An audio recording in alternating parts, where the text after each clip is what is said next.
Water ബെർത്തിങ്ങാ? അതെന്താ വെള്ളത്തിൽ പ്രസവിക്കേ? അറിയില്ല, ഏതായാലും ഇവിടെ വരെ എത്തിയതല്ലേ, നമുക്ക് ഉള്ളിക്കൈ ഡോക്ടറോട് തന്നെ ചോദിക്കാം. ഓക്കെ. വാട്ടർ ബർത്ത് സപ്പോസിങ് ഒരു മദർ ഫസ്റ്റ് ടൈം മദറാണ്, അപ്പോൾ ആൾക്ക് പെയിൻ റിലീഫ് വേണം. എന്നാൽ സാധാരണഗതിയിൽ ഒരു ഫസ്റ്റ് ടൈം മദറിനുള്ള ലേബർ ഡ്യൂറേഷൻ എന്ന് പറയുന്നത് മേ ബി ഒരു 12 മണിക്കൂറായിരിക്കാം, 18 മണിക്കൂറായിരിക്കാം.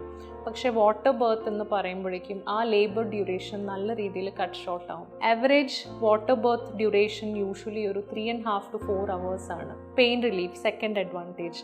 പെയിൻ റിലീഫ് എന്ന് പറയുന്നത് സാധാരണ നമ്മൾ അറിയുന്നത് എപ്പിഡ്യൂറൽ ആയിരിക്കാം, ഇല്ലെങ്കിൽ ലാഫിംഗ് ഗ്യാസിൻ്റെ മാസ്ക് ആയിരിക്കാം.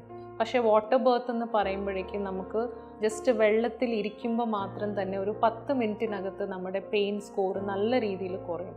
ഒരാളുടെ പെയിൻ സ്കോർ ഇൻ ലേബർ ഒരു 8 on 10 ആണെങ്കിൽ അതൊരു 2 or 3 താഴേക്ക് വരും. അത്രത്തോളം പെയിൻ റിലീഫ് ഒരു മദറിന് ചിലപ്പോൾ ഉണ്ടാവാം.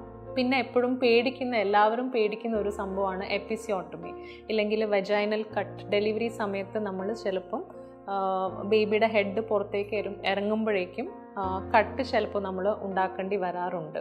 അപ്പം വാട്ടർ ബർത്ത് ഇല്ലെങ്കിൽ വാട്ടറിൽ ആ മദർ ഇരിക്കുവാണെങ്കിൽ പെരിനിയം ഏരിയ നല്ല രീതിയിൽ സ്ട്രെച്ചബിൾ ആവും. അപ്പം നമുക്ക് ടയറോ കട്ടോ ഒന്നും ഇല്ലാതെ തന്നെ പ്രസവിക്കാനുള്ളതും അത് ഹെൽപ്ഫുള്ളായിരിക്കും.